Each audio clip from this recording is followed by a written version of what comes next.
exclu de Noël parce que je suis plombier. J'ai coupé les fonds pour les études de droit de ma sœur. Maintenant, elle supplie et je me porte bien mieux sans elle. Cela fait un long moment que je garde cette histoire pour moi, essayant de trouver par où commencer pour décrire ce désastre. Je suppose que je devrais d'abord me présenter. J'ai 32 ans, je suis célibataire et je possède ma propre entreprise de plomberie. Oui, je sais, selon certaines personnes y compris ma famille, ce n'est pas le métier le plus prestigieux. Mais honnêtement, je gagne très bien ma vie et j'aime mon travail. Il y a quelque chose de gratifiant dans le fait de résoudre des problèmes et d'aider les gens, même si cela implique parfois de traiter littéralement avec leurs soucis les plus intimes. Ma sœur Amanda, qui a 26 ans, est actuellement en école de droit et c'est moi qui ai payé ses études. Oui, vous avez bien lu. Je finance entièrement sa scolarité depuis qu'elle a commencé. Son petit ami est un brillant médecin dans l'hôpital local, un vrai numéro, mais nous y reviendrons plus tard. C'est là que les choses ont commencé à dérailler. Environ une semaine avant Noël, j'ai reçu un appel de ma mère. Maintenant, il faut comprendre quelque chose à propos de ma mère, elle ne m'appelle jamais juste pour prendre de mes nouvelles. C'est toujours parce qu'elle veut quelque chose ou qu'il y a un problème familial à régler, généralement une histoire d'argent, pour être honnête. Mais cet appel était différent. Elle a commencé avec un ton étrange, hésitant, comme si elle s'apprêtait à m'annoncer que mon chien était mort. Puis, elle m'a lâché une bombe, je n'étais pas invitée à Noël cette année. Juste comme ça, sans préavis, sans discussion, rien. Au début, j'ai cru avoir mal compris, comme si elle me disait qu'il changeait juste la date ou quelque chose du genre. Mais non. Elle a continué en expliquant qu'il vaudrait peut-être mieux que je passe mon tour cette année, car ils veulent que tout le monde soit à l'aise. Je suis restée là, abasourdie, me demandant ce qui se passait. Nous avons toujours fêté Noël ensemble, même quand je travaillais de longues heures pour lancer mon entreprise. Certes, ma famille a toujours eu une relation étrange avec mon métier. Ils aiment bien l'argent que je gagne, mais Dieu m'en garde, ils n'oseraient jamais dire à qui que ce soit ce que leur fils ou frère fait pour vivre. Alors, j'ai insisté et demandé la vraie raison. Ma mère s'est mise à tourner autour du pot, à parler de l'image professionnelle, du confort de tout le monde, mais elle refusait de me donner une réponse claire. Ce n'est que plus tard dans la journée que j'ai découvert la véritable raison, grâce à ma cousine Sarah. Elle avait surpris Amanda en train d'en parler avec notre mère plus tôt dans la semaine. Apparemment, ma chère sœur avait dit à nos parents que ma présence à Noël serait gênante, parce que je ne cadrais pas avec elle et le statut professionnel de son copain. Prenez un instant pour bien assimiler ça. Ma propre sœur, à qui je payais des études de droit à prix d'or, avait honte de m'avoir à Noël parce que je ne suis qu'un plombier. Elle était préoccupée par la réaction de son cher médecin de petit ami à l'idée de devoir s'asseoir à la même table qu'une personne qui travaille avec ses mains pour gagner sa vie. Plus j'y réfléchissais, plus tout prenait sens. Comme le fait qu'Amanda ne m'ait jamais invitée à aucun événement lié à son école de droit, alors que je payais pour qu'elle y soit. Ou encore qu'elle changeait toujours de sujet lorsque ses amis lui demandaient, ou le fait qu'elle ne m'ait jamais présenté à son petit ami, alors qu'ils étaient ensemble depuis presque un an. Mais le pire dans tout ça ? Mes parents étaient d'accord avec elle. Ils pensaient vraiment qu'il était normal d'exclure leur propre fils de Noël, sous prétexte que son emploi pourrait mettre mal à l'aise le copain adoré de leur fille. Le même fils qui subvenait aux besoins de la famille depuis ses 18 ans. Le même fils qui a bâti son entreprise prospère à partir de rien. Le même fils qui a payé les études de droit de leur enfant prodige sans jamais se plaindre. Ma mère a essayé de me l'enrober avec des phrases du genre « Tu sais, chérie, comment fonctionnent ces cercles professionnels ? Et peut-être que l'année prochaine, quand tu auras un peu plus développé ta carrière. » Développer ma carrière ? Qu'est-ce que ça veut dire au juste ? Je possède ma propre entreprise, j'ai des employés, je gagne 6 chiffres en faisant un travail honnête, mais apparemment, ce n'est pas suffisant, parce que je ne porte pas de costume-cravate pour aller bosser. J'ai passé toute la journée à ruminer ces révélations, devenant de plus en plus irritée. Pas du genre furieux à en hurler, non. Plutôt une colère froide et calme, une prise de conscience glaciale que ma famille, en particulier ma sœur, m'avait exploitée tout en ayant honte de moi. C'est là que j'ai décidé que c'en était assez. Si j'étais trop embarrassant pour être invité au dîner de Noël, alors mon argent serait trop embarrassant pour financer ses études de droit. Quel message cela enverrait-il à son cher et tendre si ce dernier découvrait que son diplôme était payé par un simple plombier? Mais attendez, ce n'est que le début. Le vrai spectacle a commencé quand j'ai décidé de passer à l'action. Et laissez-moi vous dire que le karma est un phénomène merveilleux, surtout lorsqu'il s'accompagne d'un prêt étudiant colossal. Après avoir appris que j'étais exclue de Noël parce que ma profession manuelle risquait d'offenser la sensibilité délicate du copain de ma sœur, j'étais dans un état d'esprit étrange. Vous savez, ce moment où vous êtes tellement en colère que vous devenez soudainement très calme? Voilà où j'en étais. J'ai passé la nuit entière à relire mes messages et mes conversations avec Amanda, et franchement, les signes étaient partout. J'étais juste trop aveugle, ou peut-être trop idiot, pour les voir.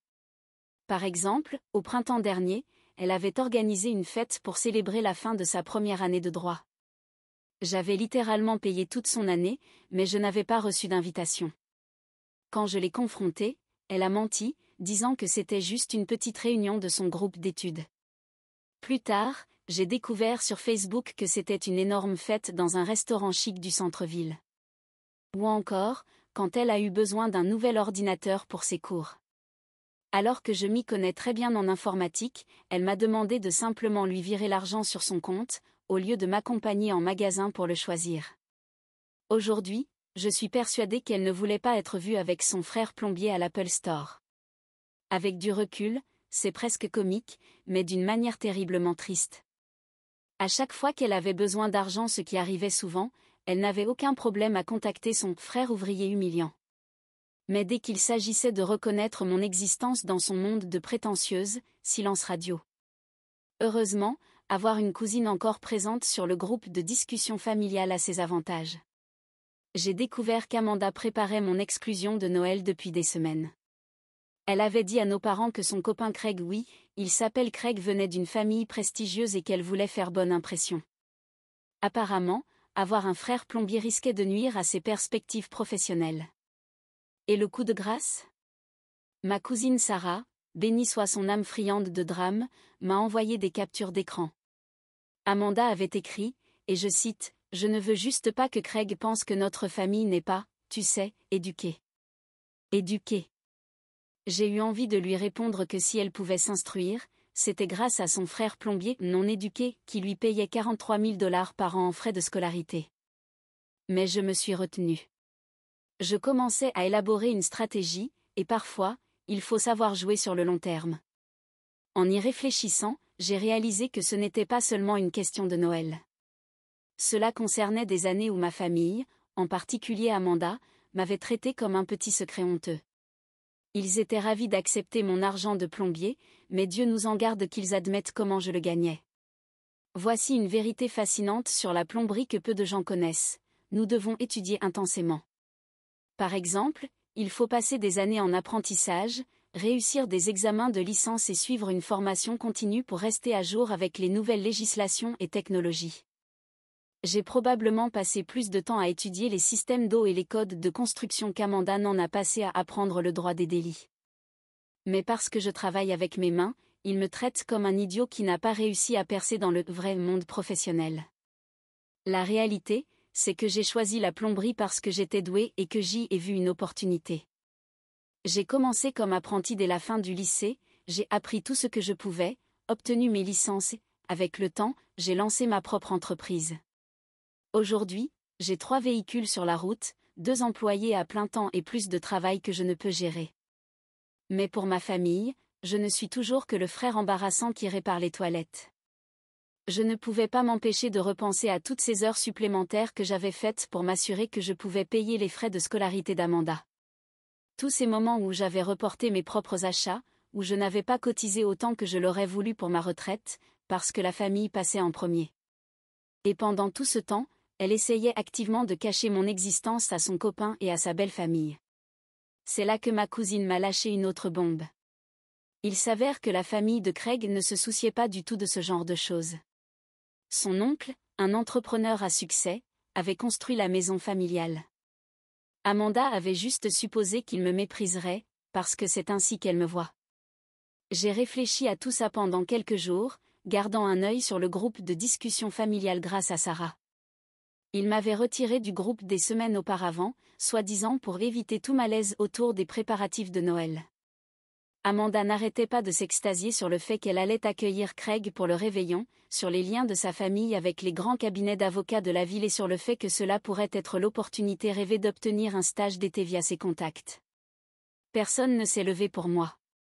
Pas mes parents, ni aucun autre membre de ma famille. Personne n'a dit, et, peut-être qu'on ne devrait pas exclure le gars qui paie les études d'Amanda. Tout le monde était juste heureux qu'Amanda ait une opportunité d'obtenir un stage prestigieux grâce à la famille de son copain. C'est là que j'ai compris exactement ce que je devais faire. S'ils voulaient prétendre qu'ils n'avaient pas de plombier dans la famille, j'allais les aider à rendre ce mensonge une réalité. Et ça allait commencer avec les frais de scolarité d'Amanda.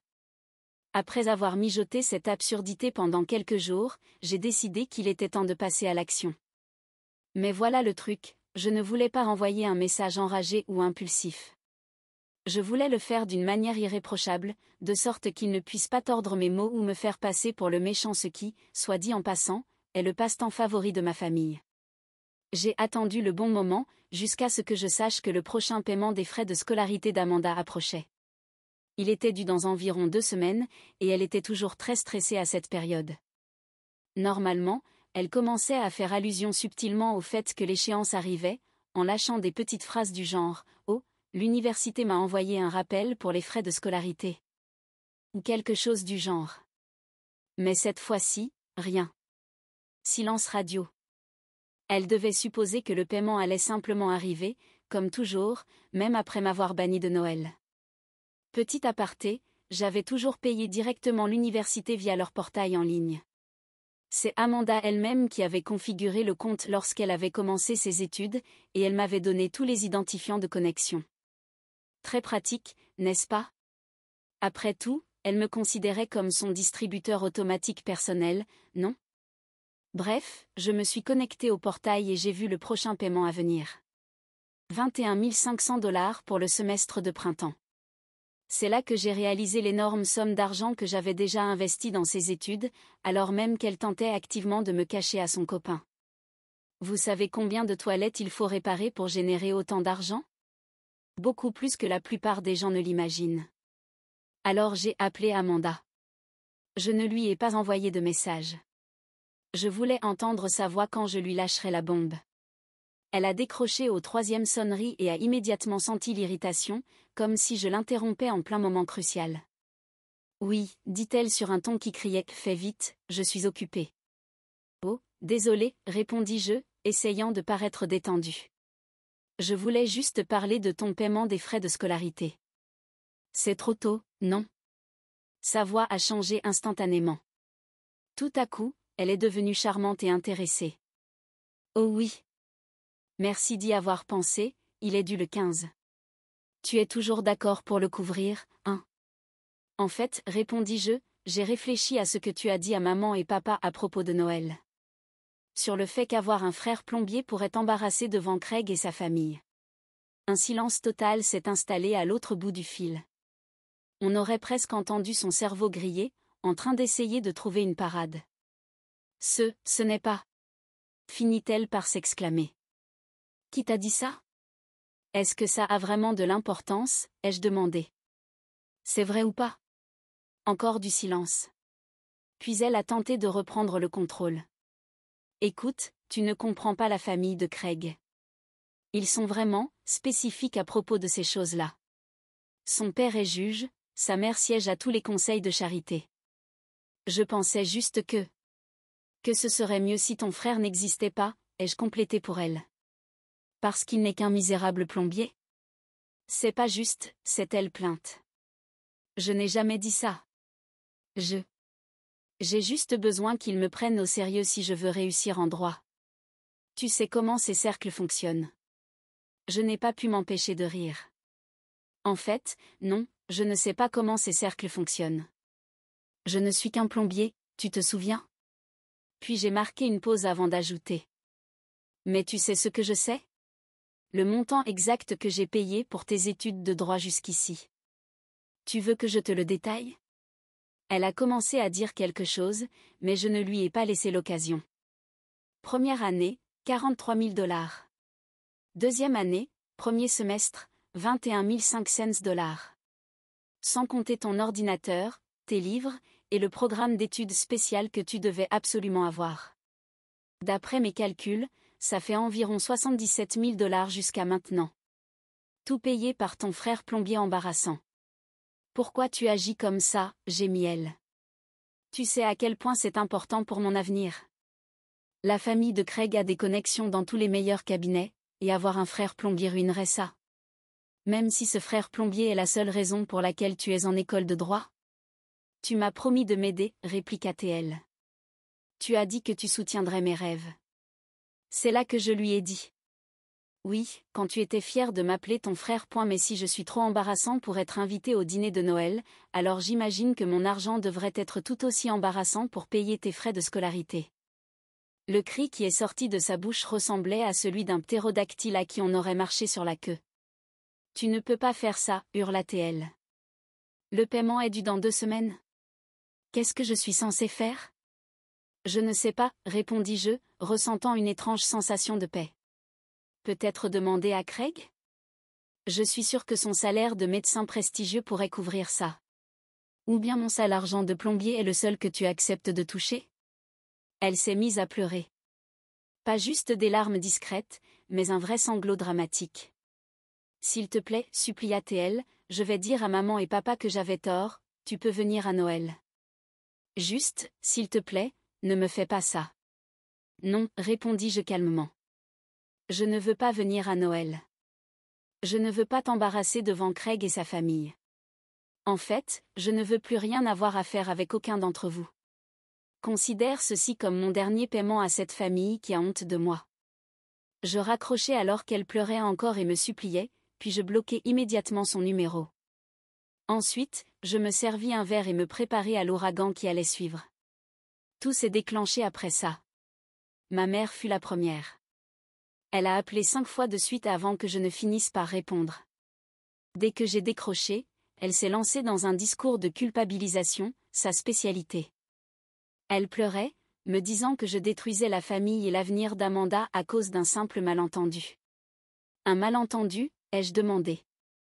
Elle t'a littéralement dit qu'elle avait honte de mon travail. Le même travail qui paie ses études. Elle ne le pensait pas comme ça, expliqua maman. Tu connais Amanda? Elle se laisse emporter quand elle veut impressionner les gens. Elle t'admire, tu sais. J'ai failli m'étouffer avec mon verre. Elle m'admire? Elle m'a bannie de Noël parce qu'elle était honteuse de moi.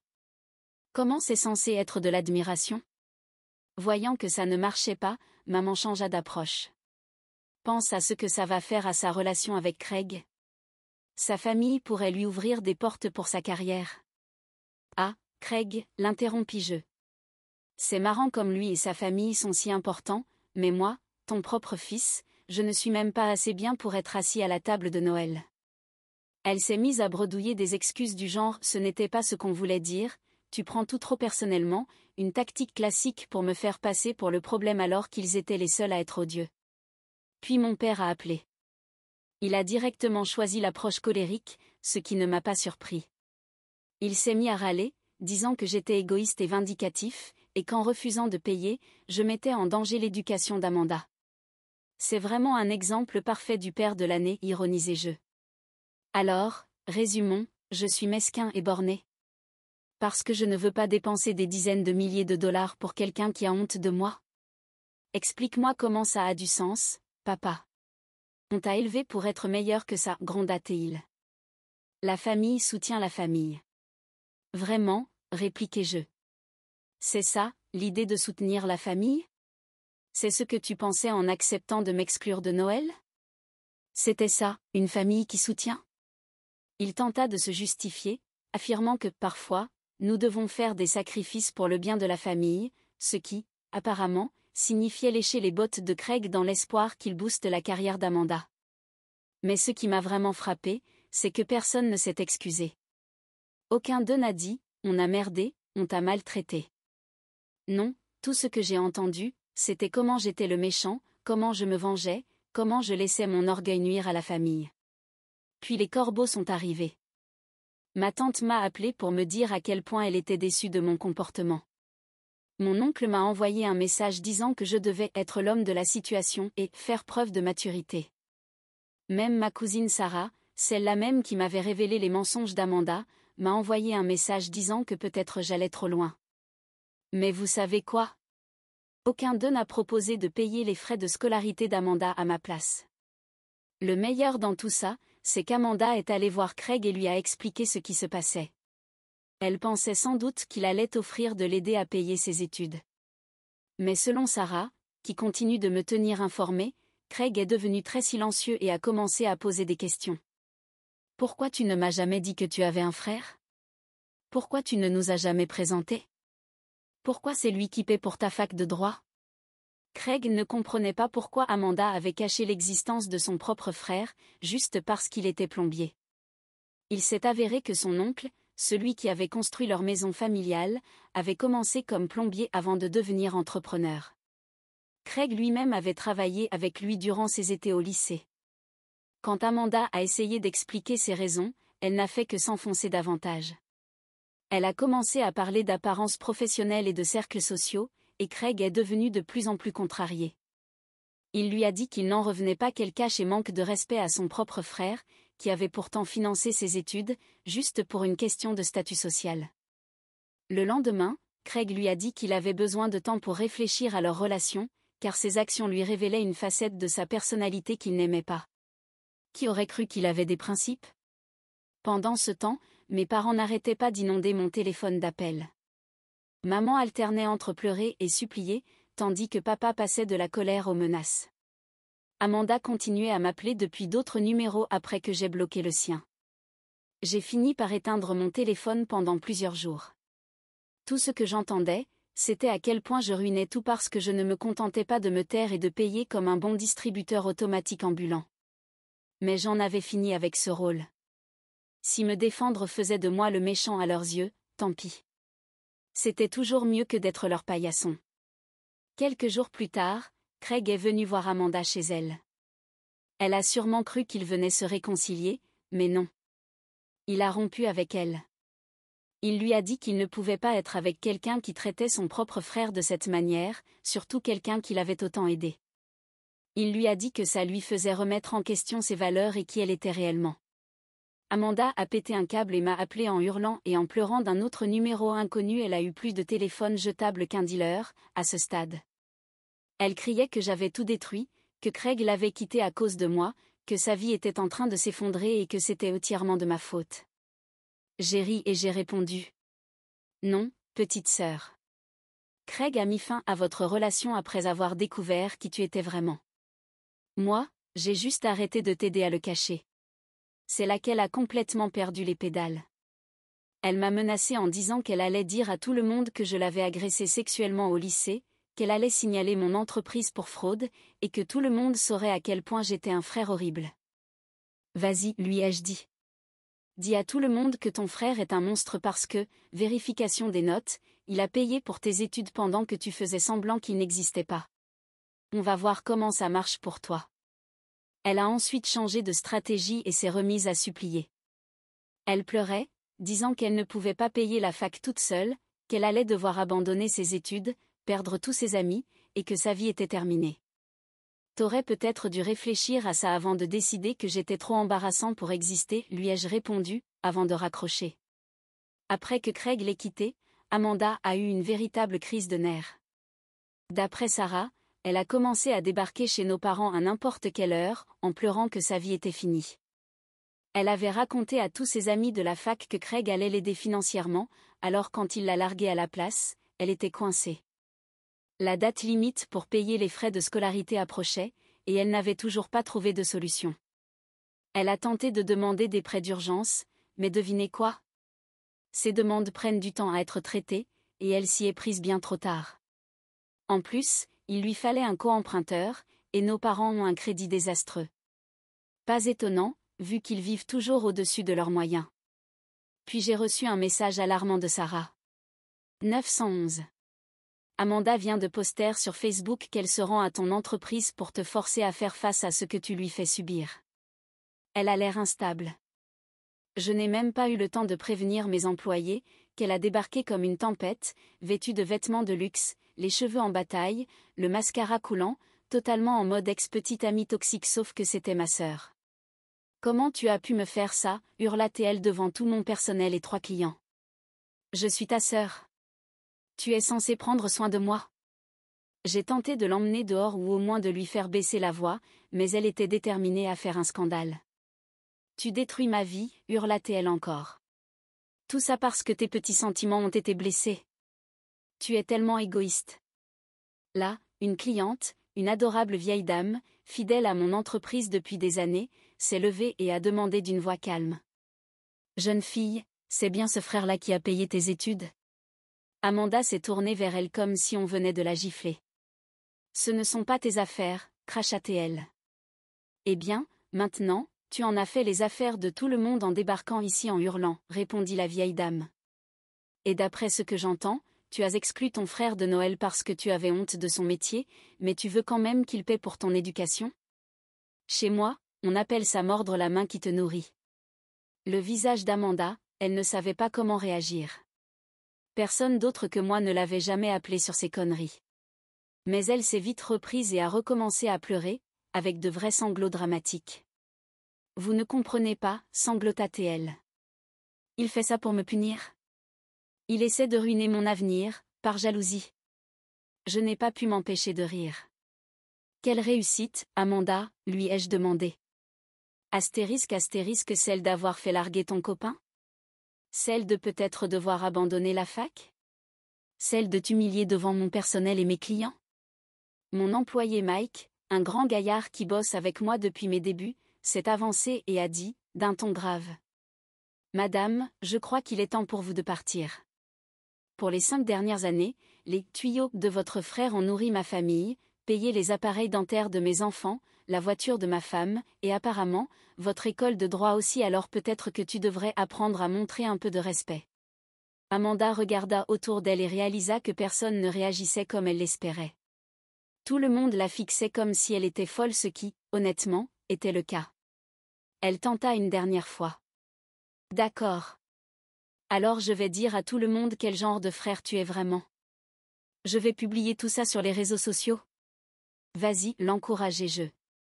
Astérisque, n'oublie pas de bien préciser la partie où tu m'as banni de Noël parce que mon métier t'embarrassait, mais que tu voulais quand même que je paie tes études. Je suis sûre que les gens auront beaucoup de compassion pour toi. Elle sortit furieuse, mais pas avant d'avoir renversé notre panneau d'affichage et un clipoir, et de balancer un présentoir de cartes de visite du comptoir d'un coup de pied. Très mature, petite sœur. Après son départ, la vieille cliente s'approcha, me tapota le bras et me dit. Tu sais. Mon défunt mari était plombier. Il a envoyé nos 3 enfants à l'université. Jamais une seule fois, ils n'ont ressenti de honte pour le travail qu'ils faisaient. Puis elle me regarda droit dans les yeux et ajouta. Tu fais ce qu'il faut, mon chéri. Parfois, les membres de la famille doivent apprendre à la dure que le respect va dans les 2 sens. Après cette scène, j'ai dû m'asseoir avec mon équipe et tout leur expliquer. Ils ont été remarquablement compréhensifs.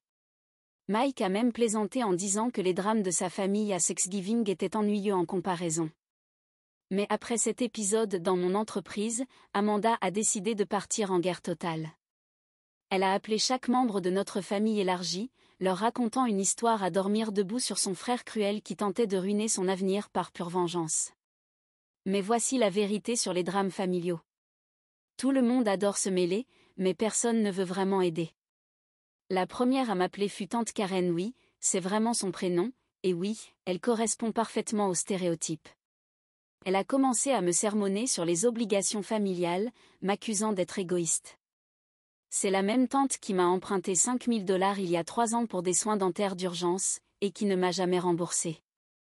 La conversation s'est déroulée comme suit.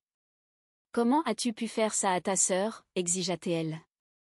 Elle essaie juste d'améliorer sa vie. C'est marrant, répondis-je. Je ne me souviens pas que tu aies proposé de l'aider à payer ses études. D'ailleurs, tu me dois toujours de l'argent pour tes dents, au passage. Silence total. C'est différent, balbutia-t-elle. Comment oses-tu me rappeler ça? Ah bon, demandai-je. Astérisque parce que de mon point de vue, toute cette famille adore parler d'entraide, jusqu'au moment où il faut réellement aider. Et là, tout le monde devient subitement silencieux. Elle a raccroché après ça. J'imagine que la vérité fait plus mal que ses dents. Puis ce fut au tour d'oncle Steve, le frère de mon père. C'est un pseudo-magnate de la finance, toujours en train de se vanter de son portefeuille d'investissement, mais étrangement toujours sans argent quand l'addition du restaurant arrive. Il a essayé de me donner une leçon sur les investissements familiaux. Pense à ça comme un investissement dans l'avenir de ta sœur, m'a-t-il dit. Quand elle sera une avocate à succès, elle pourra t'aider. J'ai explosé de rire. M'aider? Elle ne pouvait même pas supporter de m'avoir à son dîner de Noël parce que je suis plombier. Mais d'accord, raconte-moi encore comment elle va m'aider une fois qu'elle aura réussi. Eh bien, hésita-t-il, peut-être que tu pourrais l'aider à finir ses études, et elle pourrait te rembourser après. Super idée, répondis-je. Pourquoi ne pas lui prêter l'argent, alors, lui ai-je lancé. Tu ne cesses de vanter tes investissements fantastiques? Voici une occasion parfaite d'investir dans la famille. Soudain, il avait quelque chose à faire. C'est fou comme ça arrive souvent. Le plus beau dans tout ça, c'est que toutes les personnes qui ont essayé de me faire culpabiliser n'ont pas une seule fois proposé d'aider Amanda elle-même. Elles avaient tout un avis bien tranché sur ce que je devais faire avec mon argent, mais leur propre portefeuille restait fermé à double tour. J'en ai fini avec elles, et je vous tiendrai au courant si quelque chose d'autre arrive. Dernière mise à jour. Ma sœur m'a exclu de Noël parce que je ne suis qu'un plombier, alors je lui ai retiré ses fonds pour l'école de droit. Salut tout le monde. Je me suis dit que j'allais poster une dernière mise à jour, car beaucoup de gens m'ont envoyé des messages pour savoir ce qui s'est passé ensuite. D'après un ami commun, Amanda s'est pointée chez son ex, Craig, sans y être invitée, et a essayé de parler à ses parents. Elle leur a déballé un scénario tragique, expliquant qu'elle était sur le point de tout perdre et qu'elle avait besoin d'aide. Mais bien sûr, elle a soigneusement évité de mentionner qu'elle avait caché l'existence de son frère plombier par honte. Craig, qui était présent, a donné la véritable version de l'histoire. Son père, le juge, l'a alors regardée et lui a simplement dit : « Mademoiselle, si vous voulez devenir avocate, vous devriez savoir que manipuler les gens en ne racontant que la moitié de la vérité n'est pas un bon début de carrière. » Au final, elle a dû abandonner l'école de droit, car elle n'a pas pu obtenir de prêt étudiant privé sans co-emprunteur, et personne dans la famille n'était prêt à co-signer après ce qui s'était passé. Quand grand-mère est intervenue et leur a dit qu'ils devraient avoir honte d'eux-mêmes, même mes parents ont arrêté de me demander de l'aide. Aujourd'hui, Amanda travaille comme assistante juridique dans un petit cabinet d'avocats. D'après Sarah, elle dit que c'est juste temporaire jusqu'à ce qu'elle puisse retourner à la fac de droit, mais on sait tous que ça n'arrivera jamais. Et moi? Mon entreprise se porte mieux que jamais. J'ai même ajouté 2 nouveaux camions à ma flotte et embauché 4 nouveaux employés. Je sors encore de temps en temps boire une bière avec Craig et son oncle Mike, et il s'avère qu'on s'entend vraiment bien quand il n'y a pas de drame familial dans l'équation. Mes parents ont tenté une réconciliation vers Thanksgiving, mais seulement parce qu'ils avaient besoin d'aide pour leur prêt immobilier. J'ai refusé et leur ai dit : « Peut-être que vous devriez demander à votre fille avocate à succès de vous aider. » Oh, attendez. Le plus drôle, c'est que je me sens mieux maintenant que tout est à découvert. Plus besoin de faire semblant. Plus besoin d'être le distributeur automatique de la famille. Plus besoin de marcher sur des œufs à propos de mon travail. Juste moi, mon entreprise florissante, et mes vrais amis, qui se fichent éperdument de ce que je fais pour gagner ma vie. Merci pour votre soutien, Reddit. Parfois, on a besoin d'inconnus sur Internet pour nous rappeler qu'on n'est pas fou de vouloir se défendre. Eddie, waouh, je ne m'attendais pas à un tel raz-de-marée. Merci pour tous vos commentaires et récompenses. Et à tous ceux qui m'ont envoyé un message privé pour savoir si j'étais dispo pour des réparations. Désolé, mais je tiens à rester anonyme. Eddie 2, pour ceux qui disent que j'ai ruiné la vie de ma sœur. Elle s'est ruinée toute seule. J'ai simplement arrêté de payer. Merci d'avoir regardé. Si vous n'êtes pas encore abonné, n'hésitez pas à le faire et à activer la cloche de notification pour ne rien manquer des histoires vraies les plus surprenantes qui se déroulent autour de vous.